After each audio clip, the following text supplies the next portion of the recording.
தூத்துக்குடியில 10க்கு 10 வீட்டுல நானும் வாழ்ந்துருக்கேன். எங்களுக்கெல்லாம் எப்படி ஜெயிச்சாங்க. இன்னைக்கு சூப்பரா பேசுறோம், நல்லா பண்றோம், இதெல்லாம் கிடையாது, சத்தியமா கிடையாது.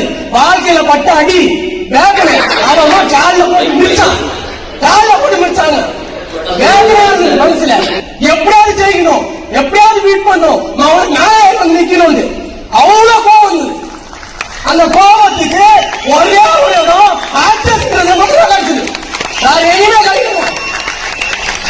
21 வயசு நெட்வொர்க் உள்ள போனேன். 21 வயசு, 32 வயசு இன்னைக்கு வந்து நிக்கிறோம். 10 வருஷம் உழைச்சிருக்கோம். சும்மா உடனே இன்னைக்கு எடுத்த உடனே நாளைக்கே கோடீஸ்வரன் ஆகி கோடி ரூபாய் சம்பாதிச்சு வீடு கட்டி கார் வாங்க வரல. 10 வருஷம் கட்டியமா உழைச்சிருக்கோம். ஜெயிக்கணும் ஜெயிக்கணும் ஜெயிக்கணும் ஜெயிச்சாகணும், ஜெயிச்சாகணும். அவ்வளவுதான், வேற எதுக்காக நிக்க முடியாது, எவனுக்காக நிக்க முடியாது. சொல்லுவோம் ஒரே விஷயம், வந்தா கூட்டு போவேன், வரலையா போடா என்ன விட்டு போயிட்டே இருப்பேன். அவ்வளவுதான். வராததை பத்தி நான் கவலைப்படுவேன். வராததை பத்தி என்னால கவலைப்படுவேன். ஏன் அவனுக்கு அவன் வாழ்க்கை மாறணும்னு அக்கறை எல்லாம் பொறுப்பு இல்ல.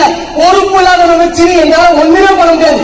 பொறுப்போட இருந்து என் வாழ்க்கை மாறணும்னா ஜெயிக்கணும். யாரு ஒருத்தர் நடிக்கிறாங்களோ அவங்க கூட இந்த ஐகான் டீம் இருக்கும், ஒட்டுமொத்த எப்படி வீட்டு இருக்கும். உங்க வாழ்க்கை மாறி நாங்க மாறணும். Vishada thank you thank you thank you thank you.